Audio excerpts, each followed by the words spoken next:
A very warm good morning to all of you. Dear guys and dolls, today I propose a very important engagement that is exclusively in the context of Saarc region. Today we are going to evaluate, examine, delineate the contours and dynamics and dimensions of refugee protection in the Saarc region. And we are also going to have a proper understanding what kind of legal thinking, particularly the South Asian legal thinking, is there or in the context of refugee protection, which I call SALT approach, and particularly to international refugee law. At the same time, my dear friends, we are also going to understand this third world approach to international refugee law and refugee protection, whatever the contours, devices, dynamics, as well as the mechanisms are available for the protection of refugees in the global south jurisdictions. In this particular engagement, my dear friends, we are going to evaluate the refugee populations and the forced migration in South Asia, refugee voices in South Asia, international refugee law, power and refugee identities, South Asian state practices, third world approaches to international refugee law, appropriateness of 1951 refugee regime in the Saarc context, geostrategic manipulations of the refugees in South Asia.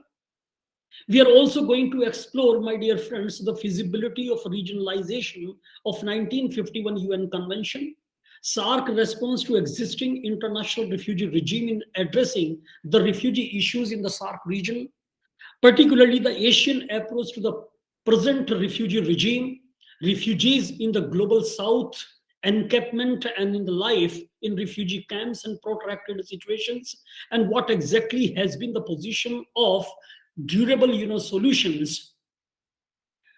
We have to evaluate, my dear friends, and examine refugee narratives attesting the boundaries of the Westphalian order, child refugees and children of refugees, concerns and responses of refugees, and future of refugees, I mean, in the context of cessation clauses. And we have to understand, my dear friends, the different dynamics of the pathology of international refugee law and progressive development and codification of international refugee law under the Saarc mechanism, and Saarc, or you may call it the Saarc model refugee law and refugee jurisprudence that has also been developed by the Saarc domestic courts. And we are going to what you call summarize entire what you call canvas in this particular region so far refugee protection is concerned. To understand the dynamics of the refugee protection, it is equally important, my dear friends, to understand 1967 UN Declaration on Territorial Asylum, 2004 South Asian Declaration on Refugees, and that has been adopted by the eminent persons groups, which is popularly known as the EPG, on refugee and migratory movements in South Asia, particularly in the year January 2004. We have to examine at the same time UN Office for the Coordination of Humanitarian Affairs guiding principles on internal displacement. At the same time, we are going to understand the different what we call fundamental principles which have been incorporated in the US committee, and particularly the US commitments with regard to the refugee protection. We have to understand the different contours which have been recorded in black and white in 1997, my dear friends, in the World Refugee Survey that was issued and released by the US Committee for Refugees. We have to understand, my dear friends, United Nations High Commissioner's Handbook for the Protection of Internally Displaced Persons, that is IDPs, and United Nations Human Rights Commissioner for Refugees, particularly the state of the world refugees and the challenges of protection, that was released in 1993, particularly from page number 1, and that goes up to page number 29. These 29 pages becomes very important to understand the different voices, concerns, and other important facets of refugee protection. And at the same time, we have to understand 2016 New York Declaration on Refugees and Migrants, for which, my dear friends, I invite and I draw your attention to certain specific questions.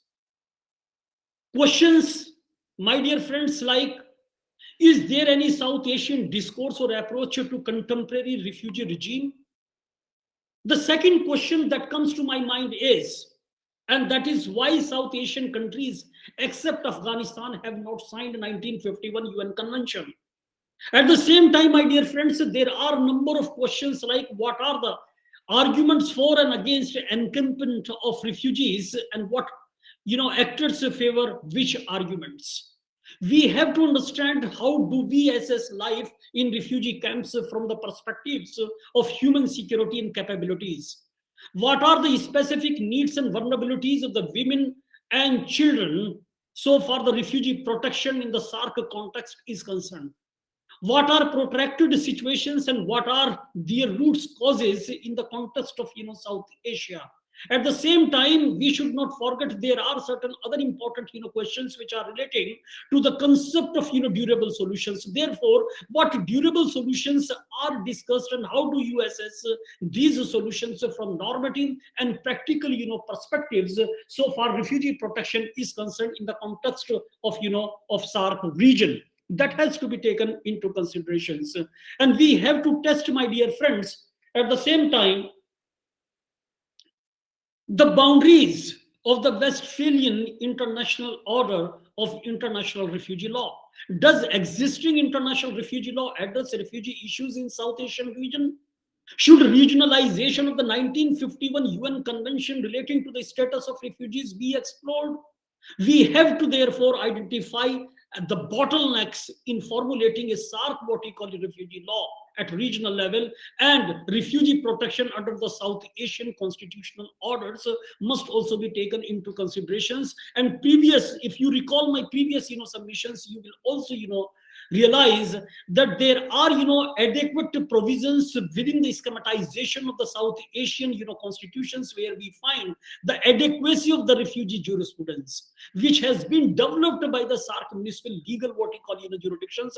But at the same time, my dear friends, we should not shy away in exploring the feasibility of the progressive development and codification of international refugee law under the Saarc what we call mechanism. That has to be taken into consideration. At the same time, we must appreciate the benefits of the uniform refugee law in the Saarc region. My dear friends, before proceeding further, it is equally important that there are certain important points in the form of specific asseverations which have been doled out, which have been given and available in the public domain. This reminds me of a very, very important quote that has been provided by Euripides. Euripides was of the view that there is no greater sorrow on earth than the loss of one's native land. So land is very, very important. One's land really guarantees not only the citizenship, nationality, or belongingness, but also the human security and the sense of security. Another important quotation that comes to my mind is that is of Kofi Annan. He has rightly pointed out as the Secretary General of the United Nations Organization. He was of the view that the migration is the courageous will expressed by a person to overcome adversity. Another important quotation is also there, that is a French what we call quotation. No one leaves home unless home is a mouth of what we call shark. That has also been what we call there in the public domain. Therefore, it is important, my dear friends, to understand in the context of what we call the South Asian legal thinking, what exactly has been the thresholds, the degree, at the same time, dimensions and dynamics of protection, particularly of refugees in the Saarc, what we call region. That has to be understood in its entirety. My dear friends, in South Asia, the word refugee is emotive, evocative, and even powerful due to the subcontinental exceptionalism, I should say, based on Vasudeva Kutumbakam. It means the world is one family. There are refugees in South Asia, my dear friends, fleeing hunger, run for their lives or for their freedom from their own governments, from natural disasters, from climate change, from man's what you call inhumanity to man's. Today, there are millions of such people from a variety of national backgrounds on all populated what we call continents, including South Asia. Therefore, the South Asian region hosts the largest number of refugees on the globe. However, my dear friends, today Europe has surpassed it. One in every what you call 100 citizens in the world is a refugee or an internally displaced person or an economic migrant. Therefore, historically speaking, my dear friends, South Asia has witnessed a substantial intra-regional movement and dislocation of regional groups fleeing ethnic or religious what we call persecution and political instability. The empirical experience of the region, I mean the South Asian region, shows countries can be both refugee generating and refugee hosting. And it is very true in the context of what we call South Asia. For example, Bangladesh, India, Pakistan, Nepal are countries that receive refugees, while Afghanistan, Bhutan, and Sri Lanka have generated what we call refugees. In all countries of this particular region, that is South Asia, my dear friends, political violence and developmental policies have created huge numbers of internally displaced persons and stateless what we call persons. The South Asia, my dear friends, continues to be an area of the major refugee flows, and against a backdrop of burgeoning social, economic, and ethnic tensions, the issues relating particularly pertaining to these what we call population movements are likely to become more complex in the years ahead.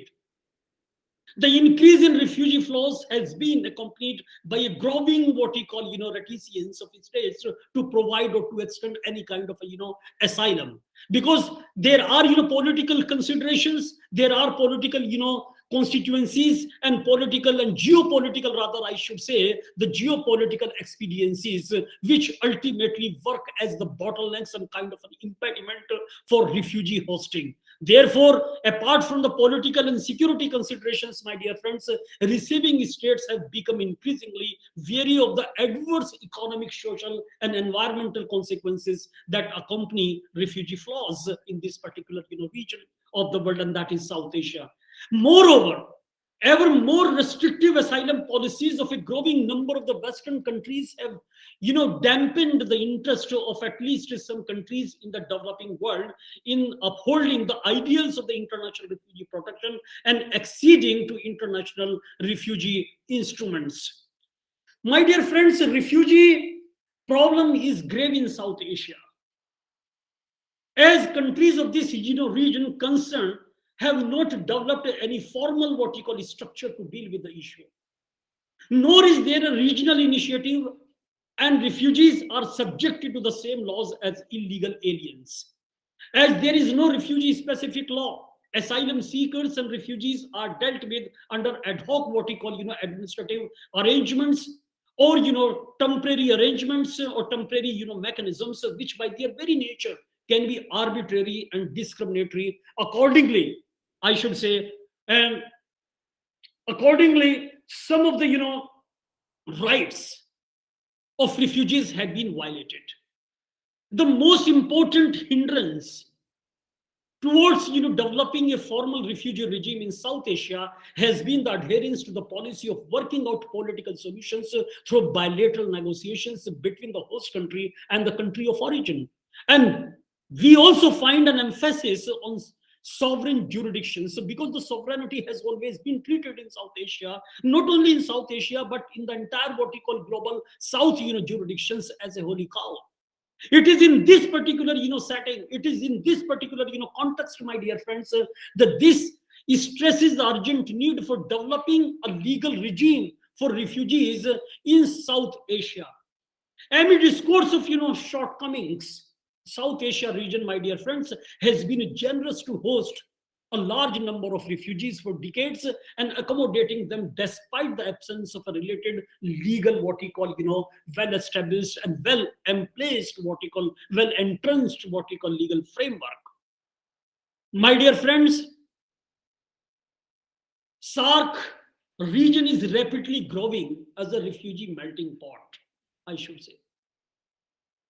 And that too is with what we call insufficient international attention, unfortunately.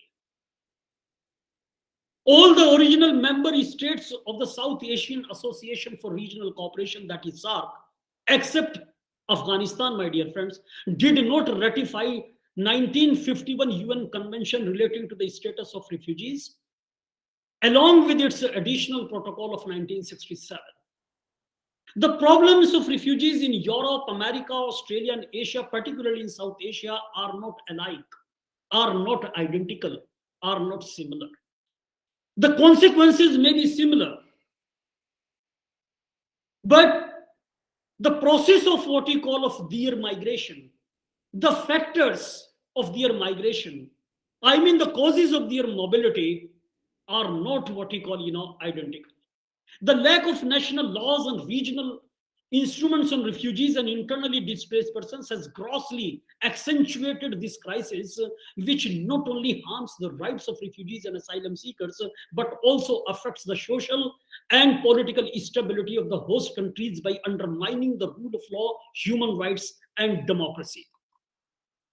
These countries of this particular region, my dear friends, are being assisted by United Nations High Commissioner for Refugees, which includes ensuring the protection of asylum seekers and refugees and promotion of international refugee law standards vis-a-vis promotional activities for adoption of the national legal framework in line with international treaty obligations, particularly the 9 core international human rights treaties and the instruments which constitute today's or the contemporary international refugee law standards.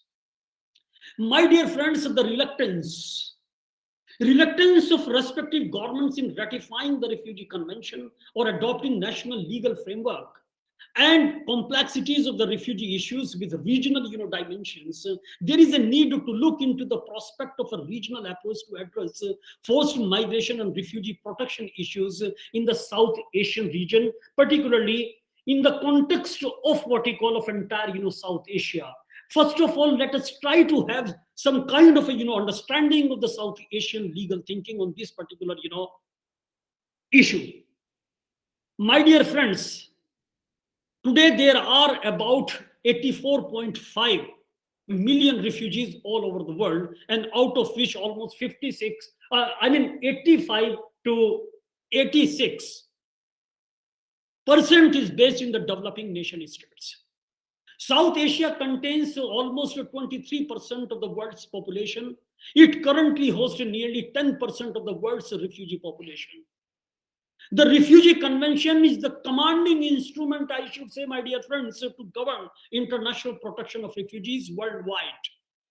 This Eurocentric document, promulgated soon after the World War II to cope with the influx of refugees in Europe, have many limitations in the current what we call context, though the protocol of the 1967 had been adopted to overcome such inadequacy, as I have already submitted on earlier what we call occasions.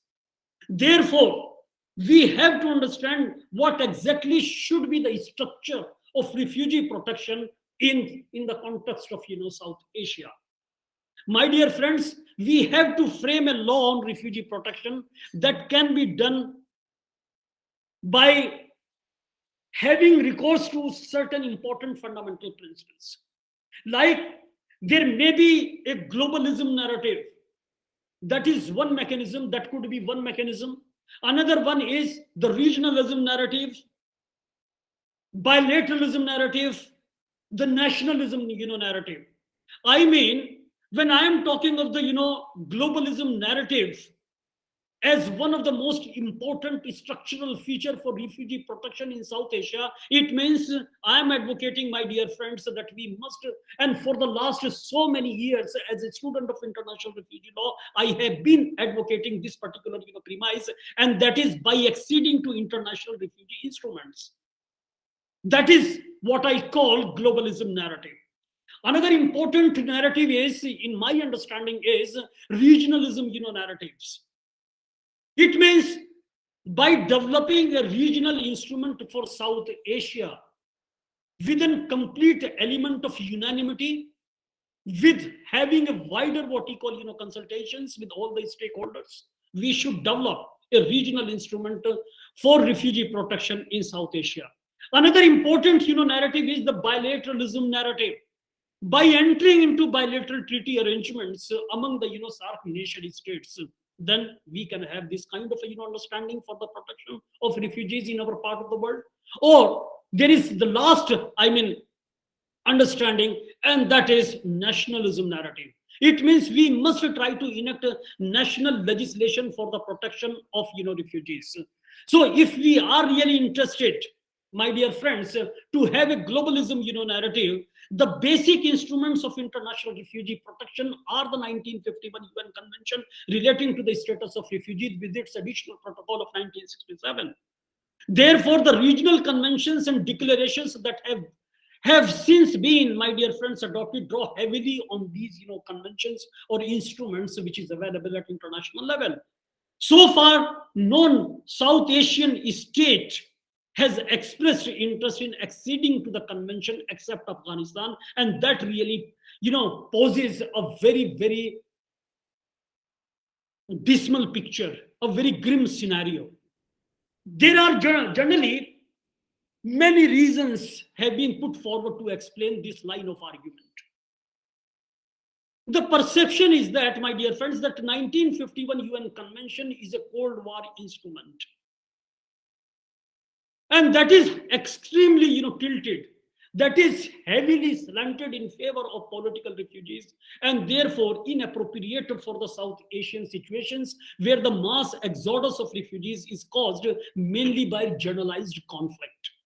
That is one region which is generally attributed as a bottleneck in the ratification of 1951 Convention by the South Asian nation states. Another important factor that is generally invoked, and that is bureaucratic wariness of the perceived interventionist activities of the United Nations organization and other international what we call agencies.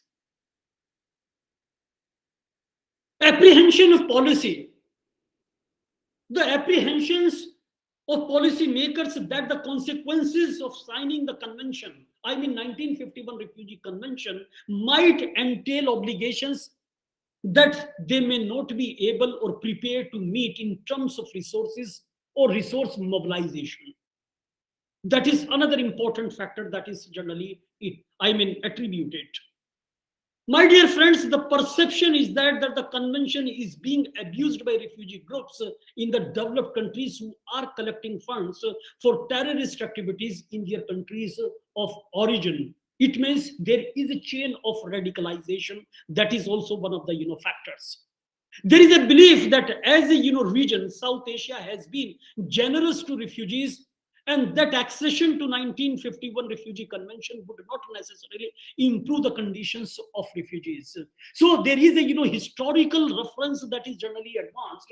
Historical, traditions of hosting refugees is generally invoked by the South Asian nation states to substantiate their commitments, convictions for the protection of refugee rights in this particular region.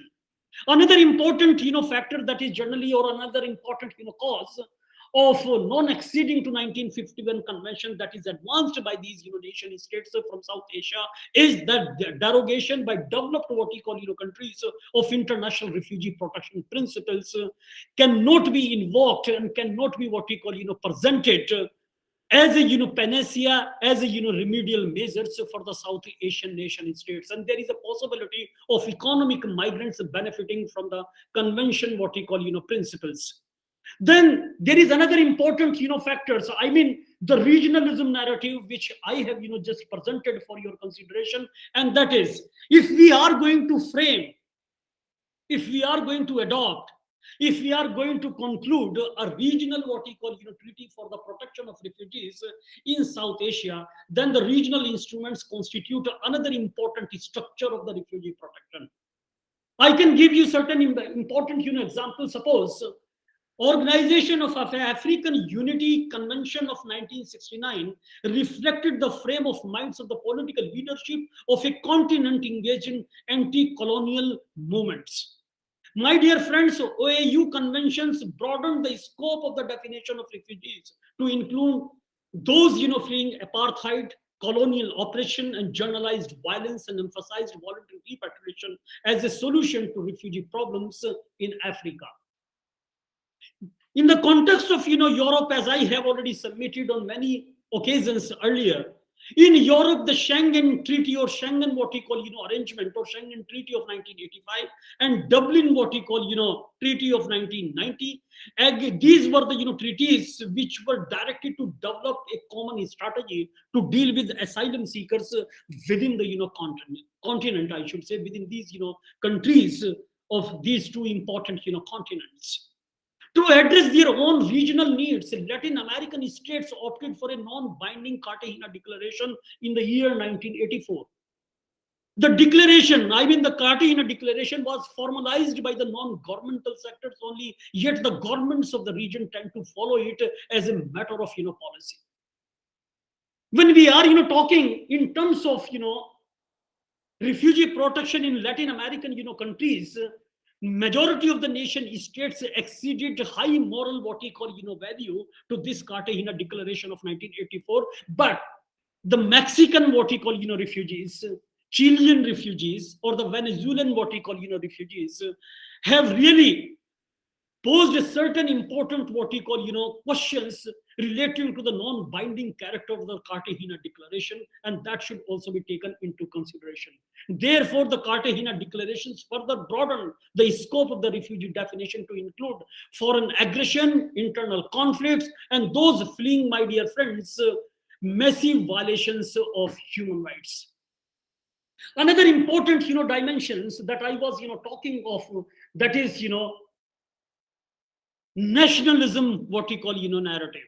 Under this particular, narrative, my dear friends, if you take into account the realities of South Asia, efforts should be, geared towards developing comprehensive national laws which uphold the universal principles of the international refugee protection while taking into account the distinctive traits of the region.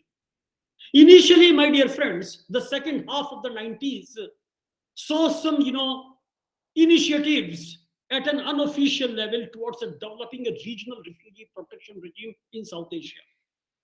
The constitution of the Eminent Persons Group, that is popularly known as EPG, for South Asia by UNHCR in November 1994 was an important step in this particular, what we call, venture, or you may call it a direction for the protection of refugees in South Asia.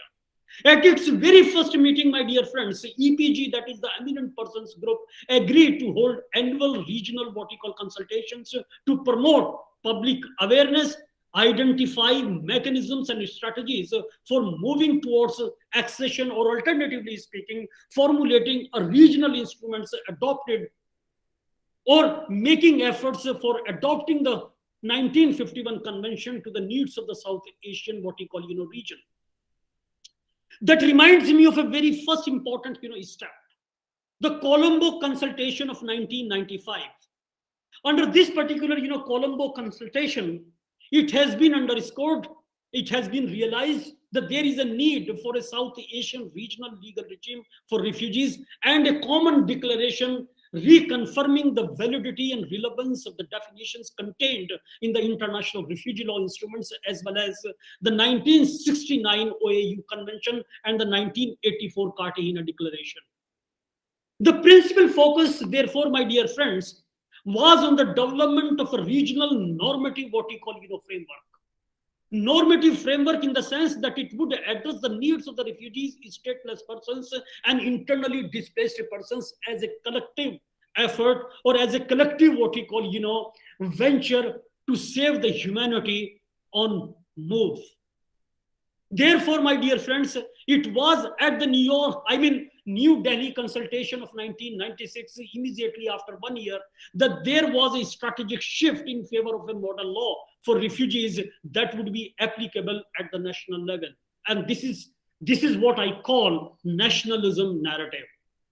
The constitution also, constitutions of many of the Saarc jurisdictions have also recognized. And so far, the refugee protection in South Asia is concerned, the judiciaries of the South Asia have been doing their bit by invoking certain specific, provisions of various, constitutions to protect, or they have been invoking these provisions for the protection of refugees in South Asia. This particular, consultation, my dear friends, also emphasized the need for a better public awareness building about refugees and internally displaced persons, and concluded that national legislations in South Asia would permit a better understanding of the commonalities in principles, policies, and practices, and would eventually enable a regional legal framework to be what we call, emplaced. It was at the Dhaka consultation, my dear friends, Dhaka consultations of the eminent persons group that took place in the year 1997, and a model national law was approved. So Dhaka consultation becomes a milestone in the journey, a gradual journey to have an understanding who is a refugee in South Asia and how to protect the rights of refugees in South Asia. This model law is the first step, my dear friends, in the process of building a regional consensus on preventing, managing, and solving the problems accompanying refugee flows in a comprehensive and humane manner. The purpose of the law is to establish, therefore, a procedure for granting refugee status to asylum seekers, to guarantee them fair treatment, and to establish the requisite machinery for its enforcement. The model law, my dear friends, therefore incorporates ethnic identity in its categorization of people who would qualify to gain refugee status. And in a note, it has also been what we call, established that the membership of a particular social group will also include gender-based persecution. In that particular, respect, my dear friends, the model law provides a comprehensive definition that is what we call, consistent with the needs of this particular, region, that is suitable for all kinds of, dimensions and the hard realities which are available on the ground. So far, the protection of refugees is concerned in this particular region, that is South Asia. Further, my dear friends, the model law reaffirms the principle of non-refoulement and lays down rules for application of the refugee status. Model law provides, my dear friends, that has agreed upon at the Dhaka consultation for setting up an implementing agency, and that has been branded within this particular model law as the refugee commissioner, and an appellate body, that is the refugee committee, and rules for determination of the refugee status have also been emplaced within the schematization of the model law. Therefore, model law explicitly, my dear friends, sets out the rights and duties of the refugees and provides for appropriate protection in case of mass influx, as the Bangladesh currently witnessing, and it is hosting more than what we call 1 million or the 10 lakh what we call Rohingya refugees. Oh, it is not what we call yes, it is more than 1 million. I must draw your attention at this stage. There is an important safeguard for those who enter illegally has been provided, and in order to ensure the voluntary nature of repatriation, the model law makes it necessary that refugees express their wishes in writing or through other appropriate means. Therefore, the model law provides a basic framework by embodying procedures for the determination of the refugee status, including legal assistance and interpreters, what we call, services. Another important, what we call, narrative that I have, presented for your testing, and that is how to accede to other international, what we call, instruments. That is known as the globalism. Globalism narrative. Under this particular, narrative, my dear friends, I propose that there are, several other international instruments that have major relevance for the protection of refugees and internally displaced, persons in this particular, region and beyond this region. Civil society institutions, my dear friends, may urge states which are not signatories to these, conventions or covenants to accede to these instruments, and also press those states that have acceded but have not, what we call, made enabling, what we call, national legislations for the protection of refugees in their respective jurisdictions. All countries of South Asia have acceded to the UN. Majority of the, conventions, particularly the conventions, UN Convention for the Elimination of Discrimination Against Women, the Child Rights, what we call, UN Convention, and the International Convention for the Elimination of All Forms of Racial Discrimination. Therefore, accession to these conventions obliges states to uphold and protect the rights of women, children, and racial and ethnic minorities in refugee, situations. As we have been, witnessing, and yesterday also I made it clear in my submissions, my dear friends, how racism has been playing a very, very central and vital role in the influx of what we call, or mass influx of Ukrainian refugees in the neighboring, nation states, by crossing international borders and crossing into neighboring nation states during the ongoing war between Russia and Ukraine. My dear friends, South Asian states should also consider signing the convention relating to status of stateless, what we call, persons. It is also, advocated, and I have been, saying, and time and again, I have been, what we call, submitting, that ratification of 1951 convention is of vital importance. And I am of the view, as it has also been, pointed out by the eminent persons groups, and it is one of the most important line of argument that has been adopted by the eminent persons groups, and let us create an amalgamation in a form of a national model law, national legislation. And these eminent persons groups have also taken many of the important fundamental principles from a Eurocentric convention of 1951 on refugees. At the same time, it has also, taken care of some of the important and fundamental principles which are suitable for the local conditions in South Asian region from 1969 OAU Convention on the specific aspects of the refugee problems in Africa, that has also been, taken. But here lies another important, dimension, another important, question that comes to my mind is, and you would also be asking, what exactly is the, dilemma? Why the South Asian nation states are not in a position, my dear friends, to accede to 1951 convention? What is the reluctance? What are the obstructions? What are the hindrances? What are the, impediments which have been, identified? And what is preventing South Asian nation state to accede or to go for any kind of a ratification, when we are witnessing in recent years, even the most staunch opponents of 1951 convention and its ratification in the context of South Asia have also changed their positions. So what are the major dilemmas? Can you give me an account? Can you understand? Can you contribute, my dear friends, that these are the major factors which are preventing the national governments to accede to the 1951 UN Convention relating to the status of refugees with its additional protocol of 1967? Let me explain it further.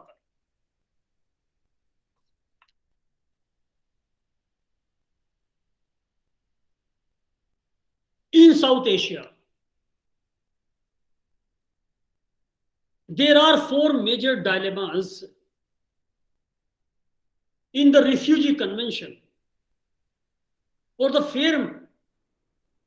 four major factors which ultimately made the South Asian national governments ambivalent,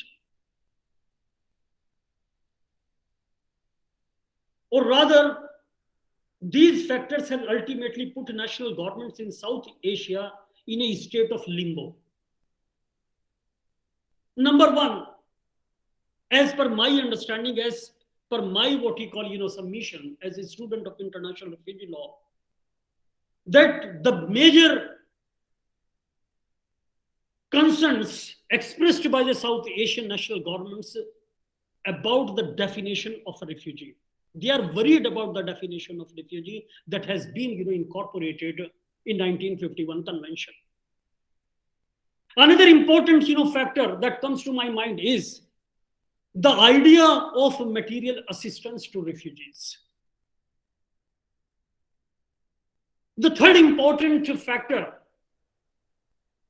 that is, there is an apprehension in the minds of the South Asian national governments about the shared responsibilities principle and unraveling what you call consensus in observing standards of international refugee law. So these are some of the important what you call dilemmas, major dilemmas I should say, which have been preventing ever since the 1951 convention relating to the status of refugees have been or has been made universal by adopting an additional protocol in 1967. My dear friends, Refugee Convention has been the point of fierce what you call contention for the developed and developing nation states. Nobody can deny this particular fact.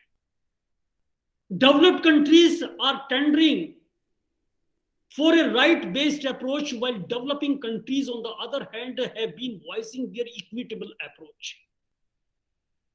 So it is a rights-based what you call approach versus equitable approach. Kind of controversy is there.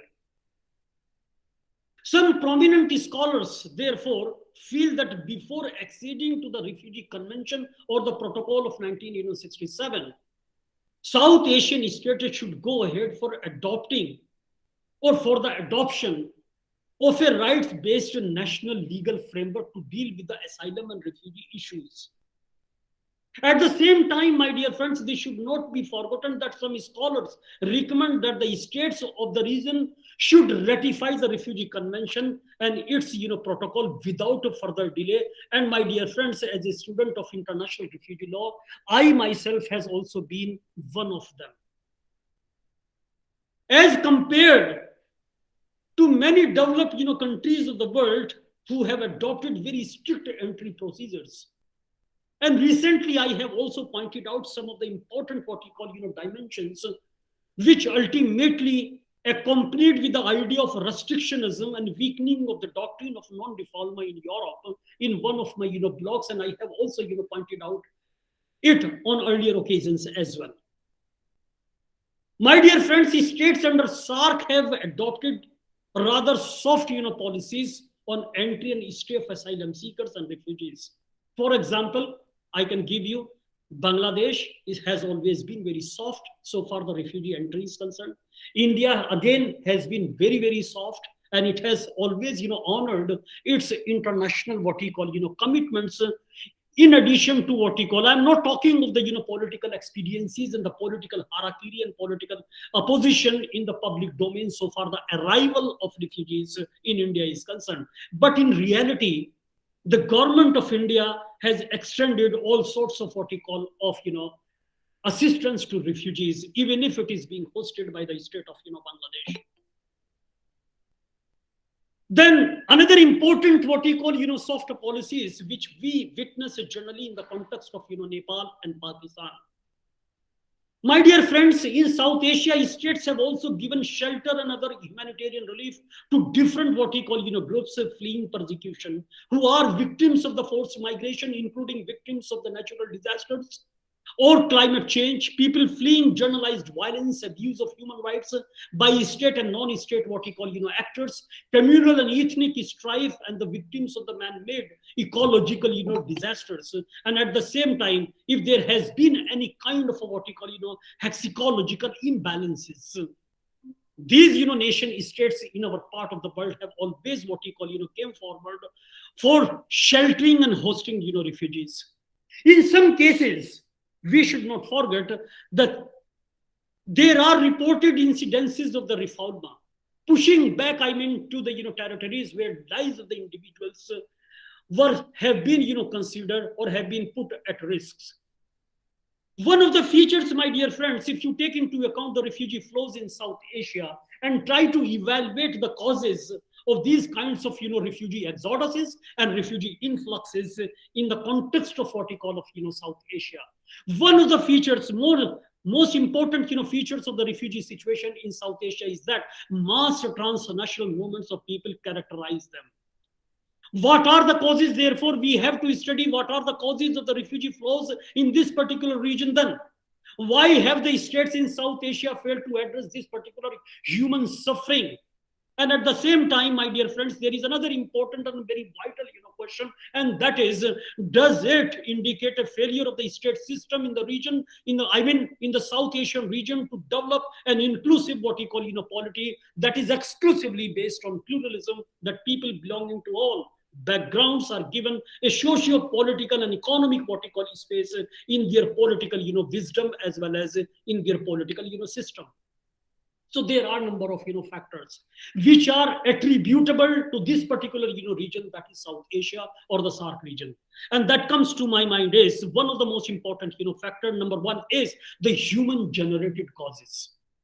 What are the human generated, what we call causes? Or in other words, we may put it like this: anthropological interventions have also generated a lot of what we call of refugee movement or human mobility.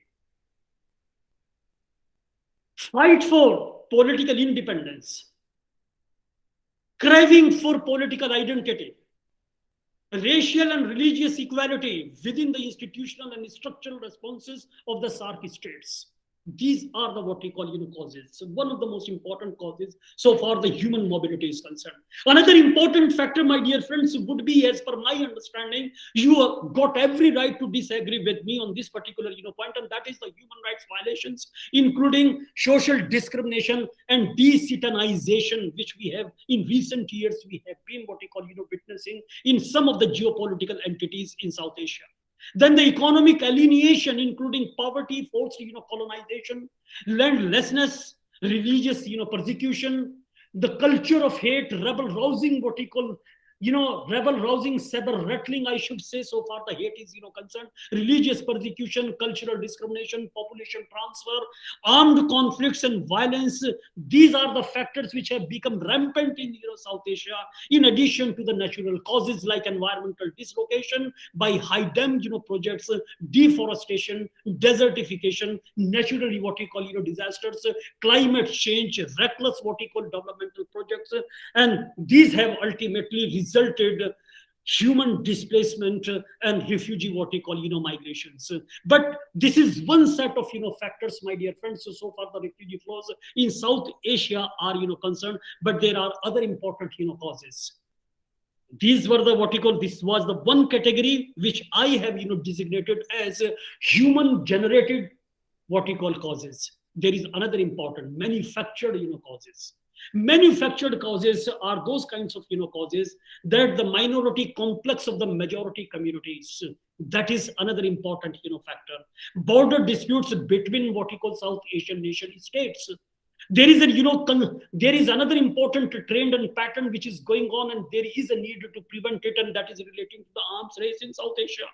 Geopolitical considerations of what we call of the superiority in terms of what we call military might, in terms of natural resource mobilization and other important factors, and the forced land colonization in a different what we call name, lack of proper citizenship laws, cultural separations, and refusal to sign international instruments which ultimately have been designed to preserve to promote and to propagate the idea of human dignity. So these are the some of the important factors which should be taken into considerations. You can also what you call supply more what you call factors as per your own understanding. But what should be the diagnosis? What should be the prognostication? What should be the pragmatism? What should be the plausibility of this kind of a diagnosis? My dear friends, state, whether we are talking of the nation states in South Asia, whether we are going to have deliberations on states beyond what we call South Asia, but it is a well-established facet that the state is the main actor in generating refugees, not only in South Asia but everywhere. If you take into account the ongoing hostilities between between Ukraine and Russian Federation, you will find that the state is playing a very, very important role. And in this, conflict in Europe between Ukraine and Russia, it is the Russian, what you call armed forces. They have been, generating a lot of, refugees. The upsurge in refugee flow, therefore, in the post-Cold War era was primarily caused by the states-induced, what you call, refugee factors. In abbreviation, I call it SIRF. SIRF, SIRF. And that is what you call, SIRF means only in Urdu, in Hindi. Or you may translate the word SIRF in Hindi as Keval. So you can very well understand this is the alone what you call, factor which is responsible. It is the role of the states. And states have been generating refugees. States have been what you call hosting refugees in South Asia. Therefore, such as the, state, I can also share some of the important, examples, like the state repression for political or ethnic reasons, failure of the state to provide economic, social, and environmental sense of security to the people, and other important, what you call, factors. But if you take into account, my dear friends, the post-colonial state formation process in South Asian countries, that remains at the core of refugee generation in the region. The population movement from India to Pakistan in the aftermath of the partition in 1947 is one of the biggest what we call non-displacement in the human history, if you take into account the recorded history of the South Asian region. This has its roots, my dear friends, in the state formation process of the two separate dominions of India and Pakistan. The 1971 movement of over 10 million Bangladeshis to India is also a result of the nation building process of the state of what you call of Bangladesh. At the same time, my dear friends, the subsequent development should not be ignored, should not be forgotten, and that is the influx of the Chakma refugees in India from Bangladesh follows the first assimilationist and exclusionist policy of the Bangladeshi government in its effort to build an Islamic state based on the culture of mainstream Bengalis. The Kaptai Dam, we cannot forget the developmental projects, and particularly this reminds me of the Kaptai Dam outies are a victim of the economic, phase of the nation building process of Bangladesh. The revivalistic cultural nationalism based on the culture of, Drupka's manifested in its one nation, one people policy has rendered over 100,000 of southern Bhutanese refugees. The nation building process in Sri Lanka based on the culture of majority Sinhalese is the central reason behind the political bedlam in that state and the subsequent refugee influx to India. And right now, even the government of Sri Lanka has again crippled its entire population because of the behavior of the state via the political establishment of the political families like the Rajapaksa family right now, and what kind of a state of affairs has been there, and how the entire economy has been rather I should say that has been ravaged to the ground, and people are running helter-skelter in Sri Lanka, and the minimum continuum of the human survival or the fundamental basic needs are not there. Entire population of of Sri Lanka right now experiencing the pains and sufferings of the refugees, and they do not have even to eke out a dignified human existence for their what you call survival. So there is a what you call fight for survival right now that is going on in Sri Lanka. This is the entire scenario so far the refugee and the refugee problems are concerned. At the same time, when we are talking of the refugee problems and the protection of refugees in this particular part of the world, and that is how to protect refugees in South Asia, then we should not forget, my dear friends, the state practices in South Asia, where we find a third world approach to international law, or a third world approach to international refugee law paradigm. And we must try to understand what exactly are the contours of this kind of a paradigm when we are talking in terms of the state practice in South Asia for the protection of refugees. My dear friends, in states in this particular region are apparently look upon cross-border migrations, including forced migrations and bilateral issues within the framework of what we call of national security. Therefore, time and again, the significance of the international protection of refugee is generally ignored within this particular framework. Because when we are talking of refugees, and that too within the framework, within the narrative of national security, then it gives us an idea that the national security must have some kind of a overarching impact. National security must be what we call understood in terms of sovereignty, and sovereignty has always been treated in South Asia as a holy cow, and therefore no compromise, no deviation, no reservation is permissible when there is a question of the national security. And national security has presented a barometer, my dear friends. It has been coined in such a fashion that it has become a what we call a barometer to test the nationalism of each and every individual in this particular region. And therefore that framework on national security does not invite any kind of a refugee hosting what we call narrative. There is nothing in this particular context within the framework of the Saarc Charter, unfortunately I should say. In the absence of the laws concerning general treatment and protection of asylum seekers and refugees, my dear friends, the response to refugee influxes remains provisional, ad hoc, and that is treated, and that is what we call entertained on ad hoc basis. Therefore the refugees have in this particular region, that is South Asia, no legal protection against what we call summary what we call exclusions or expulsions, as they are treated as illegal immigrants and not as refugees fleeing persecution. Let me give some respite to my vocal cords.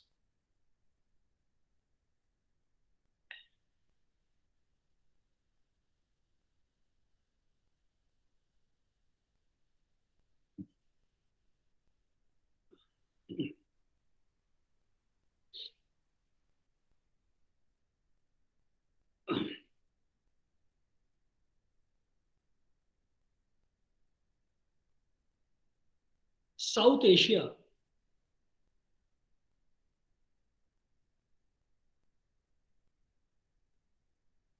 takes, or some of the countries in South Asia, particularly India,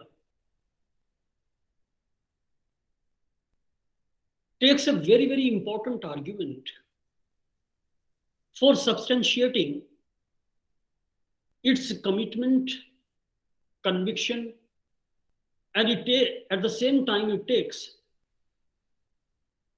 a moral high ground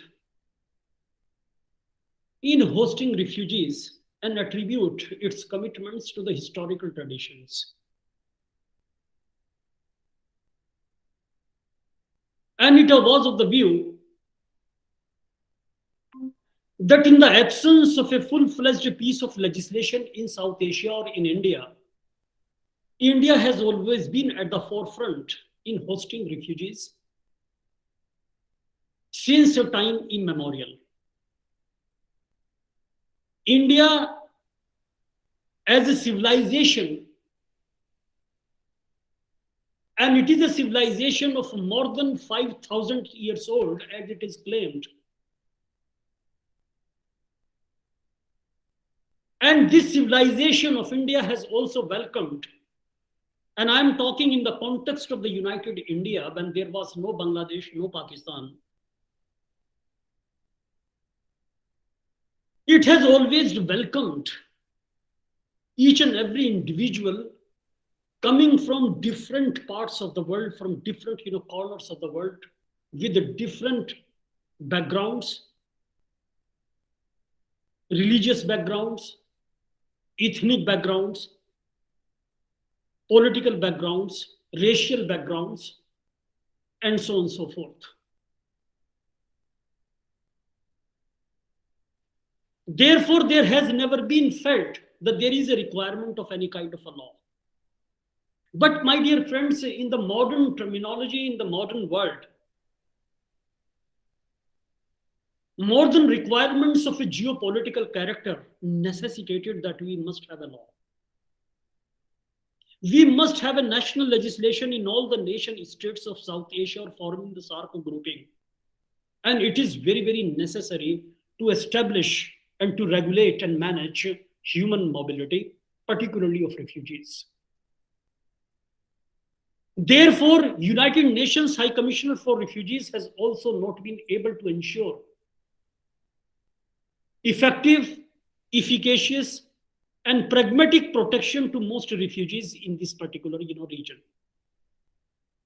Even international humanitarian agencies are often not what you call allowed to assist refugees in real crisis in most of these countries of South Asia. This was evident once again in the treatment of Rohingya people in Bangladesh. When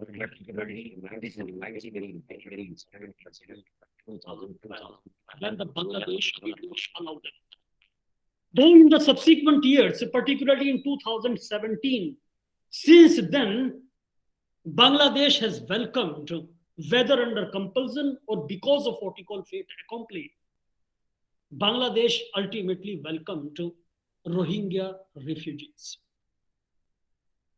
In case of India, it does not allow, my dear friends, United Nations High Commissioner for Refugees staff to enter and work in the northeast, what we call territory of India. But today we are witnessing a new kind of a scenario at international level. In the sense that if you take into account, yesterday there was a ceremony, Grammy Award ceremony organized in Las Vegas in United States of America by the music industry, where a message from the President Zelensky of Ukraine was also aired. A video message was there, only of 1 minute, I think of 20 seconds or 25 seconds, that was played.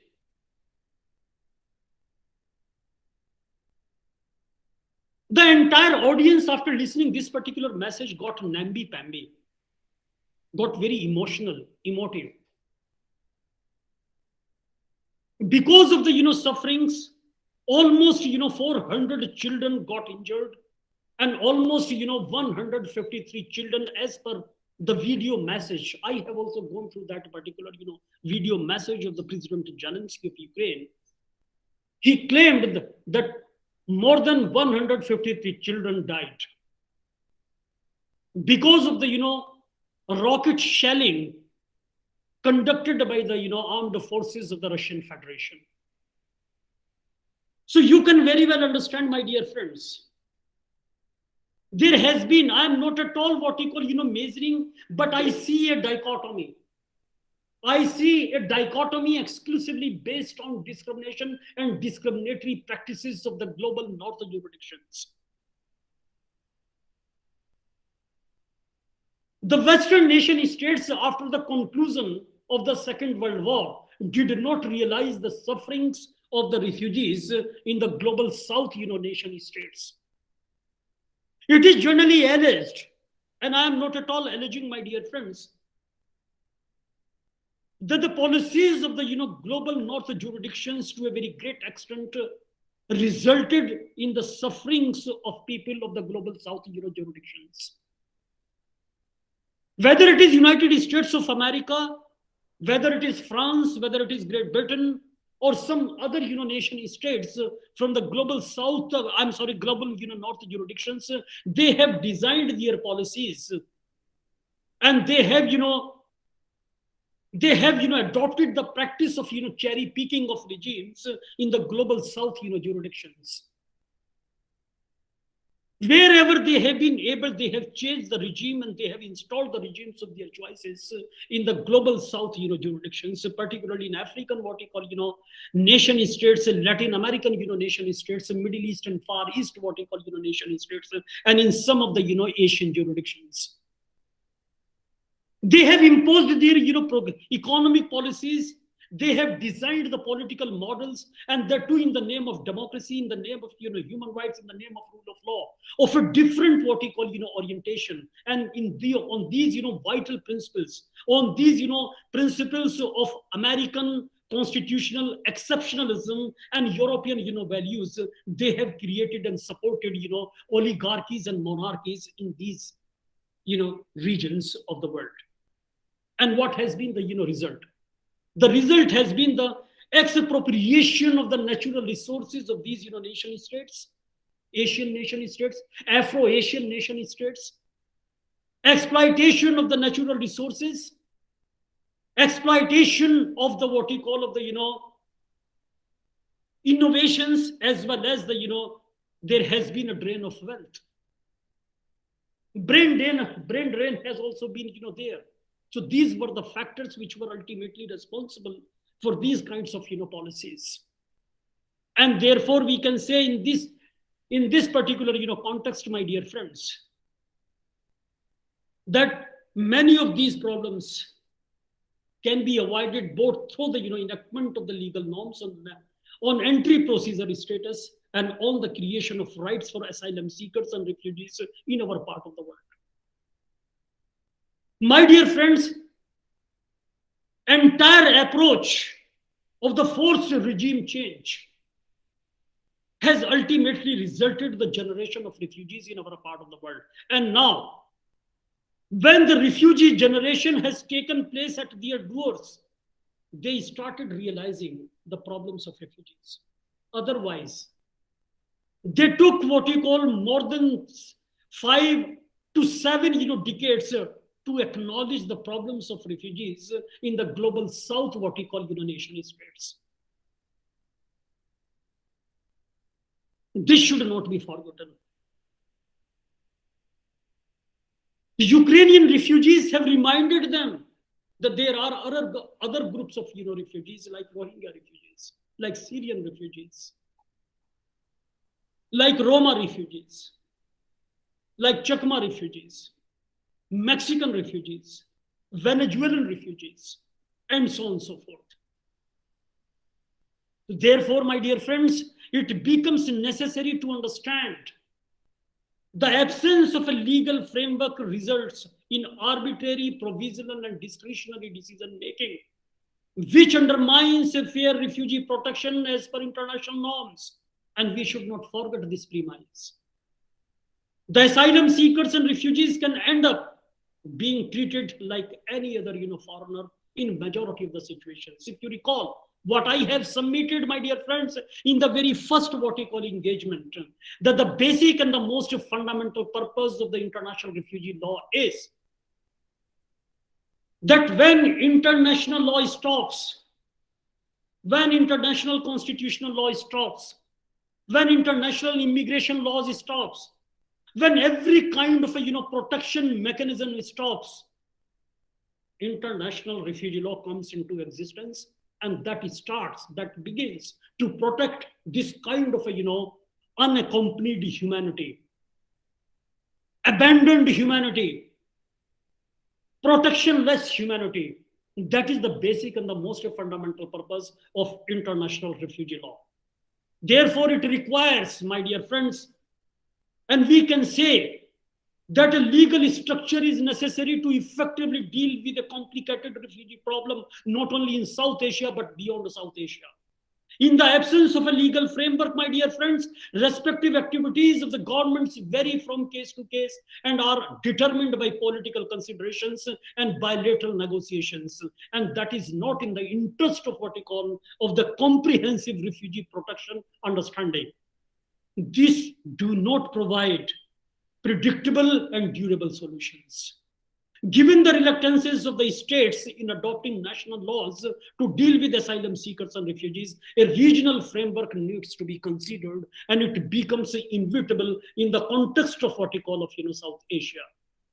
Let me give you some important examples how the scholars of this particular region has felt.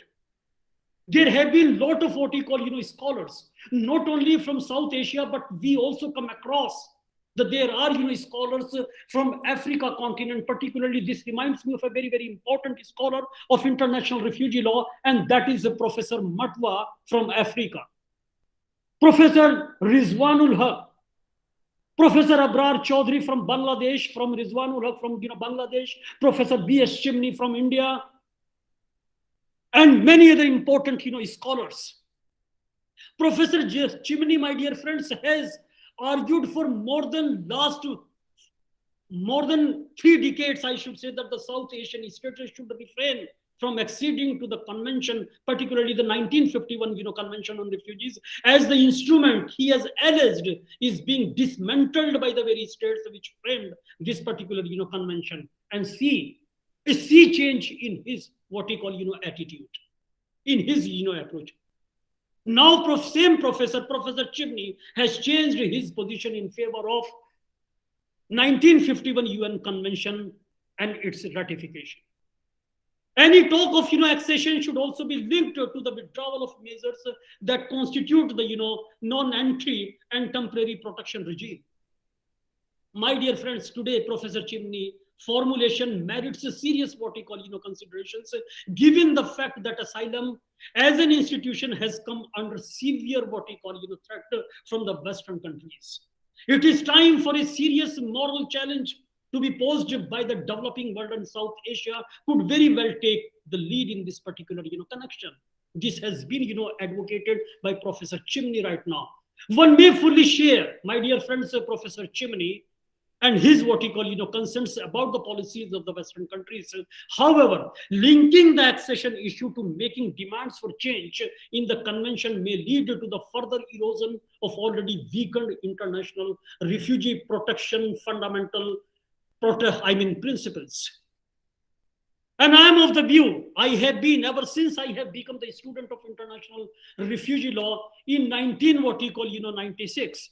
I have been advocating, my dear friends, and this is my constant line of argument, that we must, without any what we call caring for the political considerations and political expediencies, we must try to accede as a nation state to this particular 1951 convention, and we must what we call approbate our international commitments on human rights or protection of refugee what we call rights by acceding to this particular international instruments. But at the same time, we must also have a special legislation with minor modifications, particularly on those points on which we are not in agreement so far 1951 convention is concerned. But we should we must have a legislation. But my dear friends, we should not forget that there are benefits not to have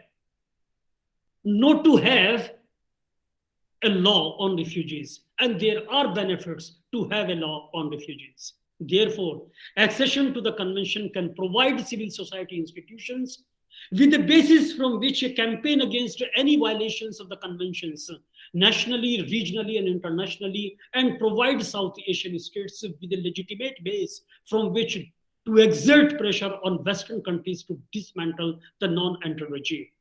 Therefore, this again reminds me, and I invoke the words of Professor Chimney, who states further that the passage of the national legislations, I'm not able to recall his exact what he call words, but he was of the view that legislations would allow states in this particular region, that is South Asia, to identify and to debate their individual what we call concern, both at the level of the security and resources, and thereby bring to the fore the divergent what we call perceptions to the refugee problems, and they would also accumulate critical experiences in their enforcement, implementations, and other important what we call dimensions. Therefore, it is important to understand, my dear friends, to exceed the merits of accession to 1951 convention. But my dear friends, there is another side of the argument, and that is, what exactly are the reasons for not acceding to refugee convention? What are the factors which have been generally invoked and alleged by the South Asian what we call nation states not to accede to the mandate of 1951 convention relating to the status of refugees? This reminds me of one of the most important reason is there seems to be no official what we call document to indicate or explain the reasons for not ratifying the refugee convention or its additional protocol. Therefore, various writers have indicated the reasons for this particular behavior based on their knowledge and experience and expertise in this particular region. Many other options have been expressed. Many of the observations have also been expressed by the officials in the respective ministry on this particular issue, and as such cannot be quoted with authority. So informally, I am going to share some of the important what we call factors. Like, suppose this has allowed the critics the freedom to infer the reasons for not what we call signing these two international instruments based on their own understanding and circumstances, as I have pointed out my own perceptions, and I have also shared my observations. So what could be the reasons, or what have been the reasons for not acceding to 1951 convention, apart from the sources, my dear friends, that can be quoted authoritatively. The rest of the reasons are at best only inferences, or I should say inferential consequences that can be drawn from the past behaviors and practices or state practices of this particular region. Suppose the first and the foremost reason that comes to my mind is that can be given is the non-acceptance of a broader definition of refugees as advanced by India and Pakistan by the international community. In a debate, my dear friends, on the successor to the International Refugee Organization, both India and Pakistan strongly recommended for acceptance a liberal meaning for the term refugees so as to include the internal refugees as well. However, it was not accepted, and a restrictive meaning was accepted that was attributed. Thereafter, there has been a negative attitude developed towards the Refugee Convention by both the countries, Pakistan and India. The second reason that comes to my mind is that is exclusively based on this continuum. Both India and Pakistan have been advancing the argument that the refugee definition is very narrow as well as Eurocentric, and that it would not serve the objectives in the South Asian what we call context. In the third place, my dear friends, the countries in South Asian region have placed reliance on a bilateral approach rather than multilateral approach in their policies to resolve their conflicts, including the policies on population displacement and refugees.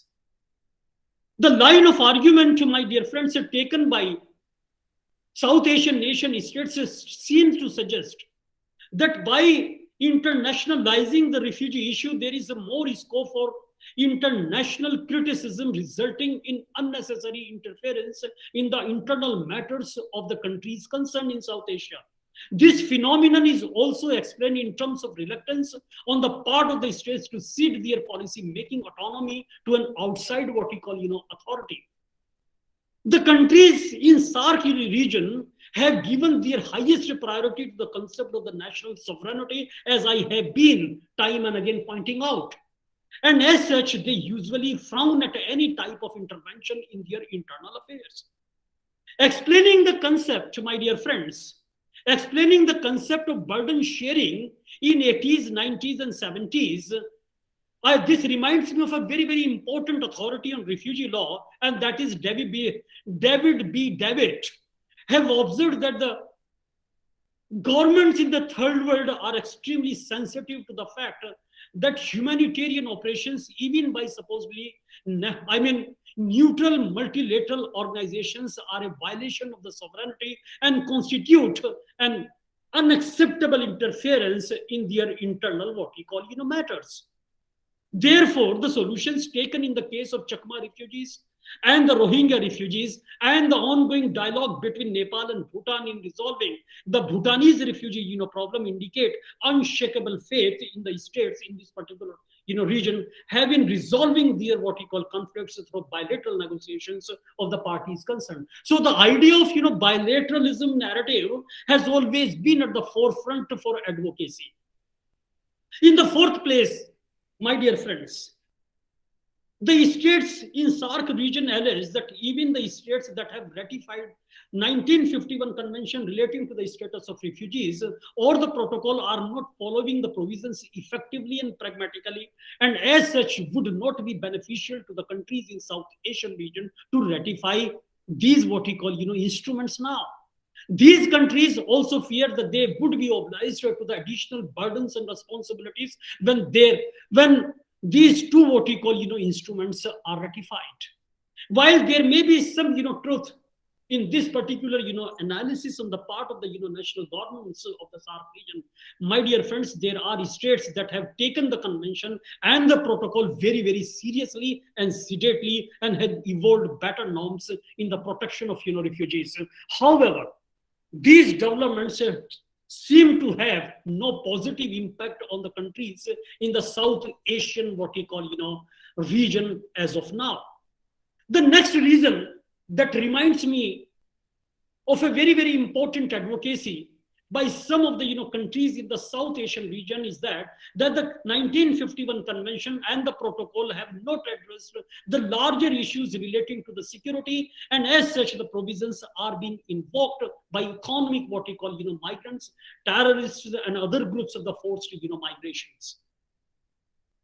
Additionally speaking, my dear friends, the argument that the Office of the United Nations High Commissioner for Refugees is not a permanent one, as the life of the organizations is periodically being extended from time to time, depending upon the circumstances. But that particular argument has already been dismantled, since this extension of time provision has already been what we call removed.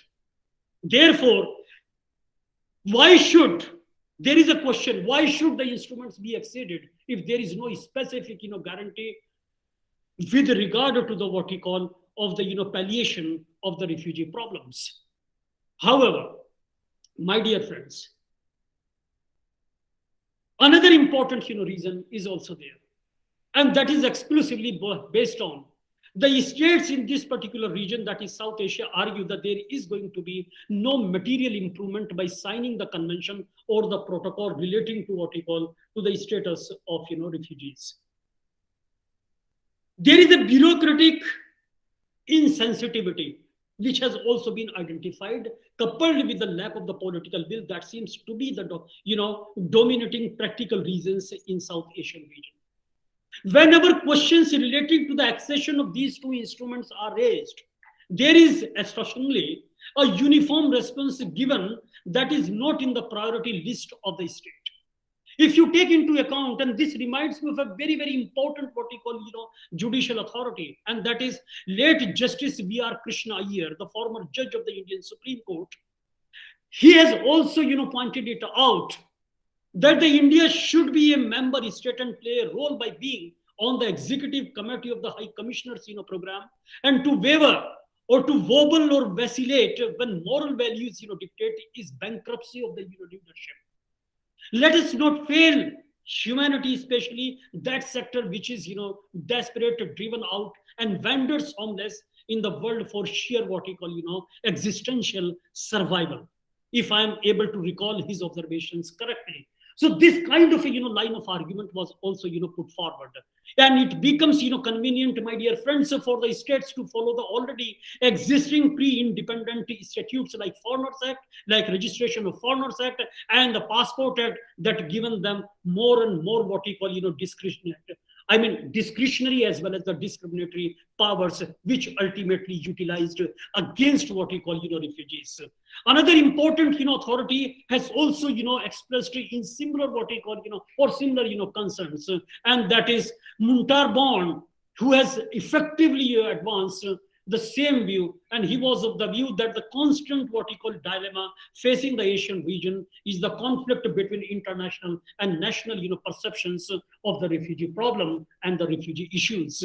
Therefore, the governments confronted with an undesired influx of asylum seekers and may choose to give or ignore international refugee law, a matter of expediency, thereby using local immigration law and terminology to constant such influx. The same is true with the countries in the South Asian region as well. Therefore, the arguments, my dear friends, targets the nature of the international burden sharing, which has now been accepted as the responsibility sharing ever since in 2018 UN Global Compact on Refugees has been adopted. But if you take into account the argument of the burden sharing, because it is not the idea of the responsibility sharing in the context of the South Asian region, they still feel the refugees are a burden on the national what we call resources, on the natural what we call resource of the geopolitical entities in this particular region. But at the same time, my dear friends, we should not forget that the largest movements of the population so far in the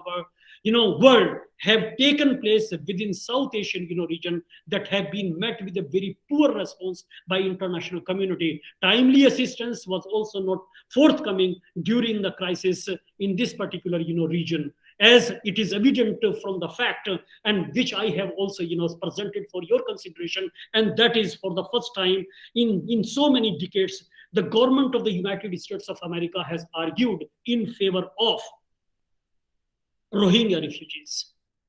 And even the UN appointed, United Nations, what we call, UNHCR's appointed, a rapporteur has also what we call a fact-finding, what we call, mission, has also pointed out that Rohingya remains the most persecuted community of, refugees.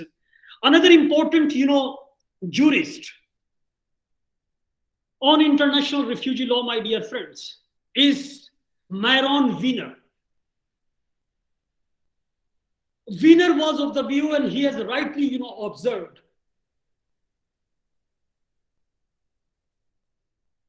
let me recall very, very correctly, or near to his what he call, observations, and that is porous borders and cross-border population movements in the Saarc region are regarded as issues that affect internal security, sovereignty, national security, political stability, international relations, and not simply the structures and composition of the labor market, or in other words, or the provisions of the services to newcomers, and advance the reasons for not taking up the issues relating to migration in South Asia. He went further, my dear friends, to observe that in the circumstances, the states in the region do not want to deal with the issues concerned through the multilateral channels.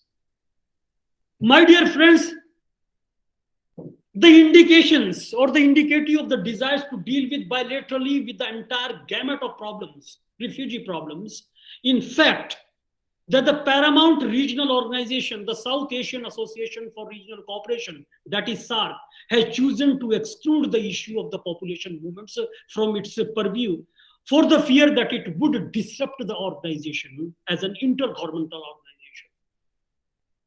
The establishment of a number of administrative and quasi-judicial bodies for status determination, and that involves, my dear friends, enormous expenditure from the state, what we call exchequer, as the states in this particular region are developing countries. They cannot afford to spending huge sums of what we call dollars on addressing the refugee issues. The report, if you take into account a report, particularly of a lecture discussion on refugee protection in South Asia, in 2009, and that lecture was what he called, delivered by the Dr. Montserrat. He was at that point of time chief of mission of the UNHCR headquartered at New Delhi. A lecture was, organized by the Tamil Nadu Ambedkar Law University at Chennai. In this particular, deliberation, Dr. Montserrat rightly and very lucidly, composed and explained the main functions of the United Nations High Commissioner for Refugees. And from his what he call, composition, from his, exposition, you can understand what should be and could be, if you take into account the entire gamut of the, functions of the United Nations High Commissioner for Refugees, and what should be done, and how it is going to be enhanced, what we call, further. So far, it's working in our part of the world is, concerned, and that is UNHCR, as per, Dr. Montserrat. He has rightly pointed out that the UNHCR ensures protection for all people of, concerns.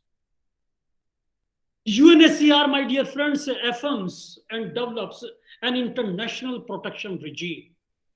It assists, even if the national governments are in the process of developing some kind of a protection regime, then we can invoke the services. We can seek the services of United Nations High Commissioner for Refugees. It affirms, my dear friends, and reiterates the idea of the durable solutions. And the durable solutions trajectory has also been further enhanced by adopting in 2018 United Nations Global Compact on Refugees and Migrants as per the mandate of the 2016 New York Declaration on Refugees and Migrants. So you can very well understand, my dear friends, what has been. We have been what we call, witnessing a slow but a gradual, consistent and constant, what we call, graduation and development and the codification of functions which have been what we call accepted in the form of global compacts. It further what we call guarantees age, gender and diversity perspective in refugee protection operations. UNHCR further optimizes security arrangements with regard to the refugee protection and response to the emergencies in a timely manner and improves what we call migration management. So this is something which should also be reflected in any kind of a national law or the national legislation. If you take into account, my dear friends, an analysis of the various regional approaches, then these collectively speaking, these regional approaches suggest that the coordination and cooperation of the concerned states are essential for the success of such an initiative, and that the consistent application of the standards can indeed promote the protection of the refugees and encourage voluntary repatriation further. In tandem, what has been suggested and adopted in the form of the global compacts. Those who argue, my dear friends, for a regional instrument point out that in spite of accession to quite a few international human rights instruments and constitution guarantees, and in spite of the generous asylum practices and lenient what we call judiciaries in many countries of the South Asia, and Indian judicial establishment is one of them, there have been occasions when protection for refugees has been jeopardized by the absence of legal principles. It is further suggested, my dear friends, that the foreign policy and domestic political considerations have often prevailed over general what we call protection principles, putting refugees in vulnerable what we call situations, or created some kind of a sense of precarity among the what we call minds of refugees. Therefore, the proponents of the regional approach argue that the complexity and size of the population movements in South Asia defy ad hoc responses. There is a sufficient what we call commonality of the problems, policies and practices among the South Asian states to develop a regional approach. And at the same time, a regional approach, my dear friends, would allow South Asia to address its specific concerns on refugee issues, help improve cooperation and solidarity among countries, improve prospects for solution, and help define a clear and useful role of the United Nations High Commissioner for refugees. And this should not be what we call forgotten.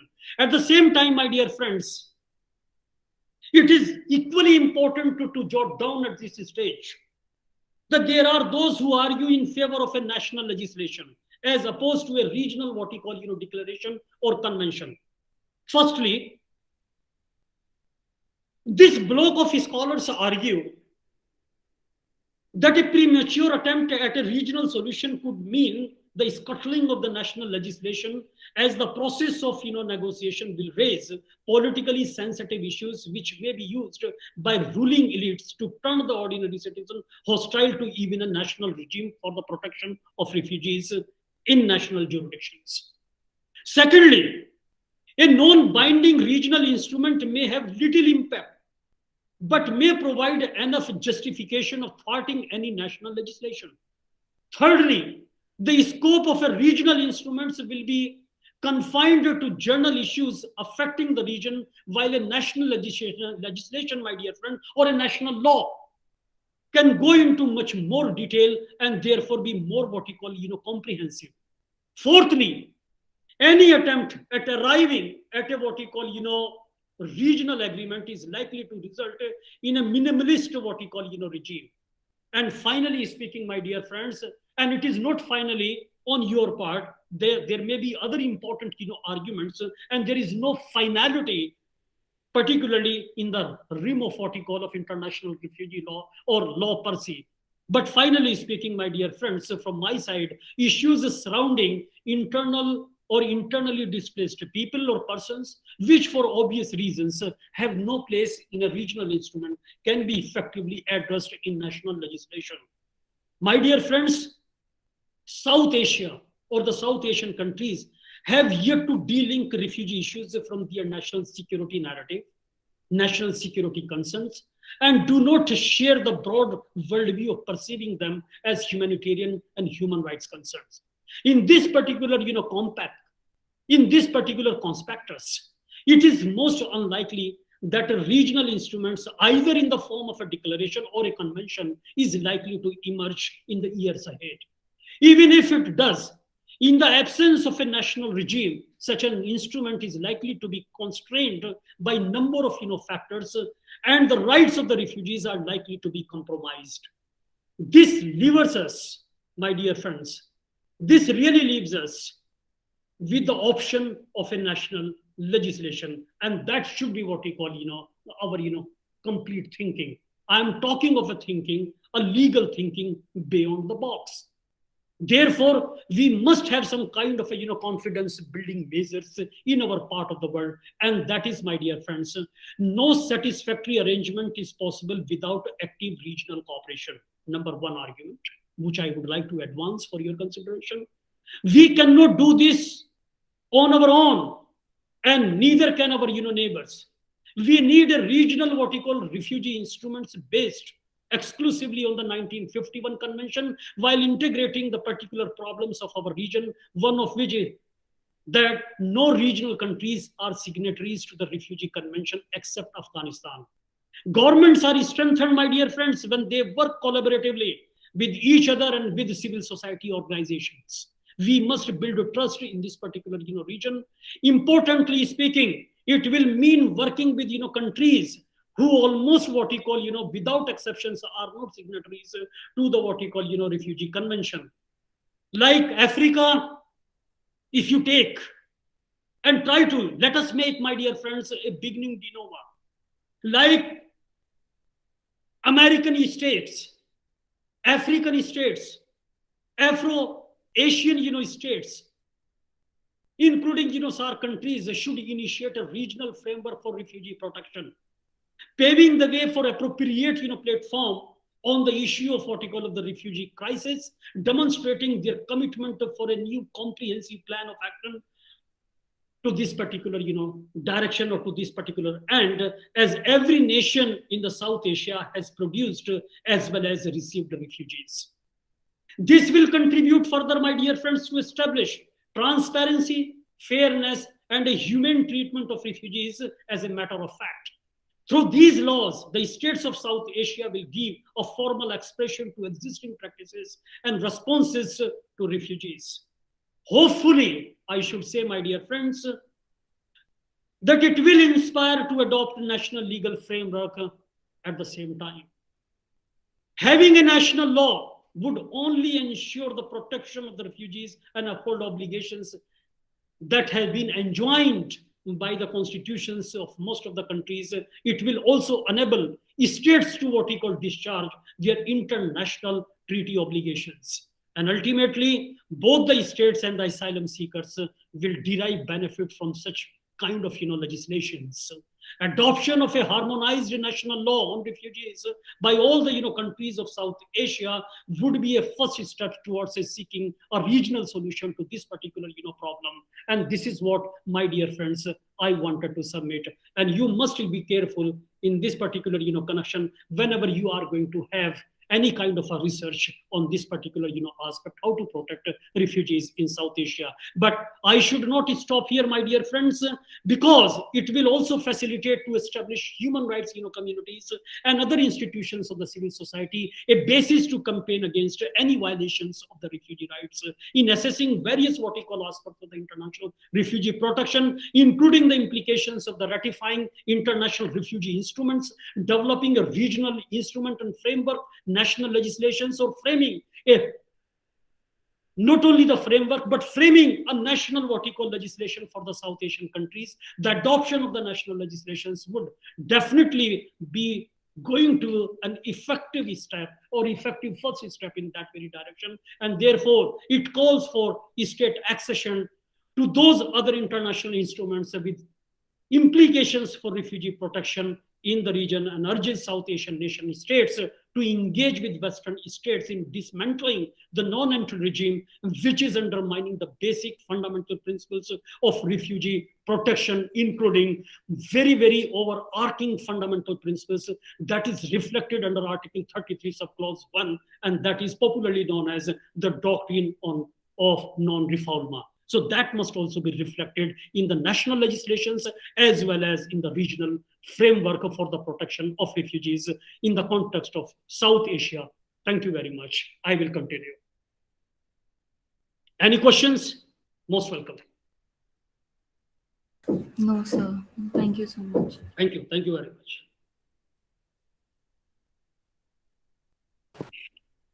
Sir, I had a question. Yeah, please. Sir, I just wanted to know about certain books that are like I'm interested in studying international relations. So, sir, can you suggest me some books? Please, sir. I will also suggest, but you can also send me the list of books which you want. I will supply the soft copy. Don't worry. Okay. So, sir, I just wanted your recommendations. Let me identify. I will definitely. I would, one is the on state behavior, on foreign policy. Okay, there are some important books. You should also study. Madeleine Albright has also, written a book on foreign policy, and she was the Secretary of State under the Bill Clinton administration. Henry Kissinger on foreign policy, that could also be one of the most important. I mean, it also discusses the dynamics of international relations. And I'm forgetting the full name. Percy has also contributed a very fantastic treatise on international relations and foreign policy. So rest of the books, let me identify and I will supply. If you got some, captions and titles, please share with them. I will arrange books, particularly the soft copies, and I will share with all of you. Not only with you, but all of you. So don't worry. And you can also have and seek the help of your classmates, our brothers and sisters from international relations as well. So they can also guide us. Yeah. Okay. Thank you so much. You're welcome. Sir, when can we see you at the campus? I would like to meet you before we graduate. Yeah, definitely I would be there. I was there on 29th, on 28th, on 30th and 31st. I was there in the campus. So when will you be there next? You can tell us beforehand and we can arrange a meeting or something. Few students, only 3 students, I phoned them. I was having their phone number, so I called them and I met with them. So, and I also met with my research scholars as well. Very few research scholars were, there. So only 2 research scholars I was able to call on. So I will definitely contact with you. Yeah, sure. I will. Make Thank you it. so much, sir. You're welcome. Sir, I am also at the university campus. So, sir, if you can just. Yeah, please. I will give you a call. I am having your phone number, Mr. Yes, Ram. sir.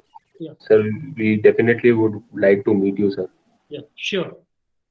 I will call you. Anyway, thanks a lot for joining. Yeah. Thank you, sir. Nice day, sir. Thank you, sir. You're welcome. Thank you. Please take care of yourself. Thank you, sir. Same to you. Yeah, thank you, ma'am. Thanks a lot for joining today's deliberations. Bye-bye.